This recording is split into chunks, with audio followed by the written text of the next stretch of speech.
ये जो real time clock जो लगी हुई है ईवीएम के अंदर, उसके बिना वोट की चोरी नहीं हो सकती। मैं पहले भी बता चुका हूँ। वो क्लॉक, रियल टाइम क्लॉक उसमें क्यों है? इलेक्शन कमीशन इसका जवाब जरूर दे। इतना तो आप समझ ही गए होंगे अब जो आदरणीय डीसी कपिल साहब ने खुलासा किया है कि election commission of India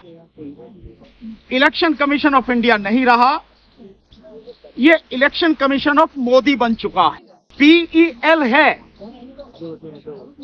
Bharat electronics limited, ये BEL बन गया है, बीजेपी इलेक्ट्रॉनिक्स लिमिटेड, ये बन चुका है। इतने खुलासे के बाद मतलब कुछ रह नहीं गया। इसके बाद में एक सीनियर IAS ऑफिसर जो सेक्रेटरी लेवल पर आ, सेक्रेटरी से ऊपर कुछ नहीं होता IAS में, वो ये खुलासा कर रहा है। उसने चिट्ठी लिखी है बाकायदा, जाके देखेंगे आपको सब कुछ नेट पे मिल जाएगा।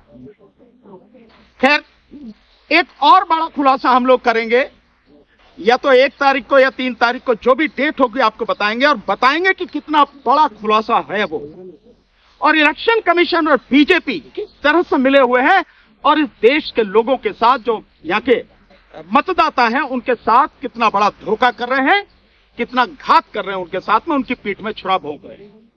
वो खुलासा हम करेंगे बाकायदा, आपको सबूतों के साथ करेंगे। और वो सबूत जो खुद इलेक्शन कमीशन की वेबसाइट पर पड़े हैं, हमारा अपना कोई नहीं है, उसी के हैं, आपको बताएंगे सारा सब कुछ। अब मैं जो आना चाहता हूं आपके पास, देखिए हम लोग यहां से कह के तो 3 दिन के लिए गए थे पंजाब, लेकिन हमें 4 दिन वहां रुकना पड़ा। 4 दिन हमारे लगे, और हमने पहले भी कहा था कि पूरा देश खड़ा होगा, और मैं विश्वास के साथ कह सकता हूं कि पूरा देश जब खड़ा होगा, इसमें सबसे पहले खड़े होने वाला अगर कोई प्रदेश होगा जिसमें ईवीएम लेके इलेक्शन कमीशन घुस नहीं पाएगा, वो प्रदेश होगा पंजाब। मैं क्यों कह रहा हूं आपको इस आधार पर कि मैं जब गया यहां से, तो पहली मीटिंग पटियाला में एक बहुत मजबूत साथी हैं जो एडवोकेट हैं और बहुत ही लड़ने वाले, संघर्ष करने वाले साथी हैं, प्रभजीत पाल सिंह।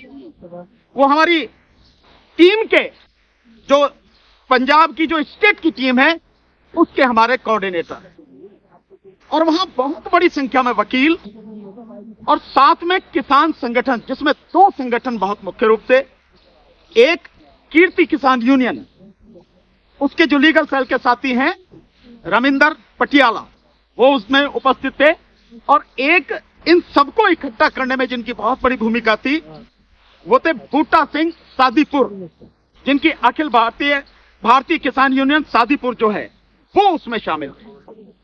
और जब उनसे सवाल पूछा गया कि संयुक्त किसान मोर्चा इसको सपोर्ट करेगा, तो उन्होंने कहा कि हम अपनी बात संयुक्त किसान मोर्चा में रखेंगे कि इस ईवीएम हटाओ मूवमेंट को सपोर्ट करें, लेकिन सादीपुर साहब ने कहा कि मेरी यूनियन तो इनके साथ अभी से ही है, हम पूरी तरह से इनको सपोर्ट करें। उसके बाद जालंधर पहुंचे शाम को, वहां बहुत बड़ी संख्या में एडवोकेट्स, और साथ में एक इंसाफ काउंसिल करके एक बनाई हुई है उन्होंने, एक ऑर्गेनाइजेशन, जिसमें 62 जो अलग अलग ऑर्गेनाइजेशन से वो जुड़े हुए हैं, वो वहां पर थे। बहुत जबरदस्त मीटिंग, और वो हमारे साथ पूरी तरह से उन्होंने हमें सपोर्ट किया। उसके बाद हम अगले दिन गए पठानकोट। तो आपने वीडियो देखी भी होंगी, पठानकोट में राजेवाल साहब के, जो आदरणीय बलबीर सिंह राजेवाल साहब, जो उनका भारतीय किसान यूनियन है, उसके साथी वहां पर थे। सादीपुर साहब की जो यूनियन है, उनके साथी थे, और ट्रैक्टर रैली में हम लोगों ने भाग लिया, और उनका पूरे पठानकोट से जितने भी वो हैं, उनका सपोर्ट हमें मिला। उसके बाद हम लोग गुरदासपुर आए। गुरदासपुर में एक बहुत बड़ा गुरुद्वारा है, और किसान मोर्चा में वो थे, उनका पूरा सपोर्ट हमें मिला है। साथ में गुरदासपुर में अलग अलग ऑर्गेनाइजेशन, जैसे वहां पे एक अंबेडकर मिशन एक ऑर्गेनाइजेशन है, वहां पे BSP के भी जो लोग थे, वहां पे भीम आर्मी के भी साथी थे, और इसी तरह से कई ऑर्गेनाइजेशन के लोग थे, वो भी हमारे साथ खुल के साथ आ गए। उसके बाद में हम चंडीगढ़ पहुंचे। तो चंडीगढ़ में जो हमें सपोर्ट मिला है, बहुत ही सम्मानित और एक संस्था है जो ऑल ओवर इंडिया जिसका ऑर्गेनाइजेशन है और उसमें मैक्सिमम रिटायर्ड फौजी हैं। उस संस्था का नाम है केंद्रीय श्री गुरु सिंह सभा। इन्होंने बाकायदा चंडीगढ़ में वहां जहां इनके ऑर्गेनाइजेशन का इनका ऑफिस है वहां पे हमारी मीटिंग कराई और पूरी तरह से इन्होंने हमें सपोर्ट किया।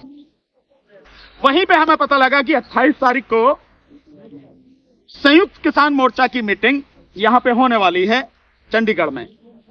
तो इसलिए हम वहां रुके, लेकिन बाद में पता लगा कि वो शिफ्ट होगी लुधियाना। तो लुधियाना शिफ्ट जब हुई तो हम रास्ते में चंडीगढ़ से लुधियाना जाते हुए आदरणीय बलबीर सिंह राजेवाल साहब, उनका घर है समराला में, हम मिलते हुए समराला में वहां पहुंचे और बहुत ही सम्मान उन्होंने हमारा किया और उन्होंने कहा कि आप लोग देश को बचाने की लड़ाई लड़ रहे हैं, इससे बड़ी कोई लड़ाई हो नहीं सकती। और उन्होंने विश्वास दिलाया कि संयुक्त किसान मोर्चा की जो मीटिंग हो रही है लुधियाना में उसमें प्रस्ताव पास कराएंगे और उन्होंने ये प्रस्ताव पास कराया जो आप देख रहे हैं वहां के म्यूजियम में जो छपा। उनसे मिलने के बाद मैं सीधा वहां गया था जहां पे लुधियाना में मीटिंग हो रही थी और उस मीटिंग में सभी जो किसान संगठन के लोग थे सब शामिल थे वहां पे, जो अलग अलग उनके जत्थेबंदी हैं। उन्होंने मुझे बोलने का मौका दिया और मैंने उनसे साफ कहा जो 3 काले कृषि कानून थे वो भी देश को बचाने के लिए आपने लड़ाई लड़ी और ये उससे बड़ी लड़ाई है, इस लड़ाई में भी आपका साथ हमें चाहिए और अगर आप साथ नहीं देंगे तो देश बचेगा नहीं और आप जितनी भी मीटिंग कर रहे हैं वो भी कुछ हासिल होगा नहीं। अगर ईवीएम नहीं हटी तो मोदी जीत का आएगा और फिर आप कुछ नहीं कर सकते। और मोदी कैसे जीत का आता है बता दिया, बीएल में जब मशीनें वो बना रहे हैं, सॉफ्टवेयर ही वो सब कुछ कर रहे हैं, तो मोदी कैसे जीत के आता है सीना ठोक के, जो कहता है कि एक अकेला सब पे भारी और जो कहता है कि इतनी सीटें आएंगी। मोदी है तो मुमकिन, हाँ मोदी है तो मुमकिन है, बिल्कुल। हाँ, राजेवाल साहब ने क्या मतलब न्यूज पेपर ने जो न्यूज छापी है, मैं एग्जैक्ट 2-3 लाइन पढ़ के सुनाता हूं। राजेवाल ने कहा कि 16 फरवरी के बंद के बाद 18 फरवरी को संयुक्त किसान मोर्चे की अगली रणनीति अपनाने के लिए एक और बैठक होगी। संयुक्त किसान मोर्चे ने सुप्रीम कोर्ट के वकील भानु प्रताप सिंह की अगुवाई में चलाई गई मुहिम की हिमायत करते हुए कहा कि आने वाले लोकसभा चुनाव में ईवीएम का प्रयोग न किया जाए क्योंकि इन मशीनों पर लोगों का भरोसा उठता जा रहा है। सो इस तरह से उन्होंने हमें सपोर्ट किया है। राजेवाल साहब ने एक और मुझे विश्वास दिलाया, उन्होंने कहा कि जो नेशनल बॉडी की हमारी मीटिंग होगी जिसमें पूरे देश भर के जो है साथी शामिल होंगे, हर प्रदेश से अलग अलग, उसमें भी बाकायदा वो हमारे इस आंदोलन के पक्ष में प्रस्ताव पास कराए। तो मैं समझता हूं ये हमारी एक बहुत बड़ी जीत है और इसीलिए मैंने विश्वास के साथ मैं कह रहा हूं कि पंजाब पहला प्रदेश होगा जहां घुस नहीं सकेंगे और हमें विश्वास है धीरे धीरे आने वाले समय में, चाहे वो हरियाणा हो, चाहे उत्तर प्रदेश हो, चाहे राजस्थान हो आपका, चाहे मध्य प्रदेश हो और चाहे गुजरात, इवन यहां जो स्थिति होगी और साथ में बिहार, यहां जो होगा ईवीएम को लेकर घुस नहीं पाएगा इलेक्शन कमीशन, ये बात हम आपको बता रहे हैं। तो लगातार इस आंदोलन में बड़े बड़े संगठन और देश को बचाने वाले जो लोग हैं वो साथी जुड़ते चले जा रहे हैं। अब आपके मन में कोई सवाल हो तो आप पूछ सकते हैं साहब। आप इलेक्शन कमीशन को घेराव भी नहीं करते? बिल्कुल करेंगे इलेक्शन, हमने कब कहा, हम कर रहे हैं, कल कर रहे हैं, कल सुबह 11 बजे कर रहे हैं। देखिए और बताए दे रहे हैं, न केवल हम कल यानी 31 जनवरी को इलेक्शन कमीशन का घेराव कर रहे हैं बल्कि हम इसके आगे भी 25 फरवरी को जो इस देश की सबसे बड़ी जड़ है, सारी बीमारियों की जड़ है, मोदी प्रधानमंत्री कार्यालय का घेराव कर रहे हैं हम 25 फरवरी को और पूरी ताकत से होगा, पूरा देश आएगा उठ के घेराव करने के लिए। तो ऐसा नहीं है इलेक्शन कमीशन कौन है, वो तो कुछ भी नहीं।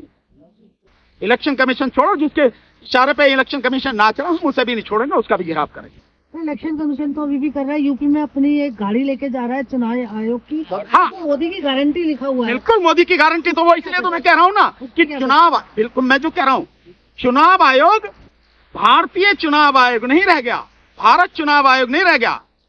जिन वैनों में मशीनें जा रही हैं दिखाने के लिए, जो नौटंकी हो रही है, 40,000 जो वैन हैं, अगर उन वैनों पे लिखा है मोदी की गारंटी तो इसीलिए मैं कह रहा हूं कि इलेक्शन कमीशन ऑफ इंडिया ना रह के इलेक्शन कमीशन ऑफ मोदी बन चुका है। ये देश के लोगों की सोच नहीं है कि उस चुनाव में आप हिस्सा लोगे या उन मशीनों में वोट डालोगे तो इलेक्शन कमीशन ऑफ मोदी है, या कहीं तब डालोगे जब बैलेट पेपर से चुनाव हो और इलेक्शन कमीशन ऑफ इंडिया करवाए। हकीकत में तो जो इलेक्शन कमीशन की जो स्वतंत्रता है, जिसके लिए अनुच्छेद 324 में व्यापक प्रावधान किए गए हैं, वो कहां है? तो ये जो बैठे हैं, मैं शब्द इसीलिए इस्तेमाल करता हूं, कड़वे शब्द हैं लेकिन सच्चे हैं, कि जो बेईमान इलेक्शन कमीशन है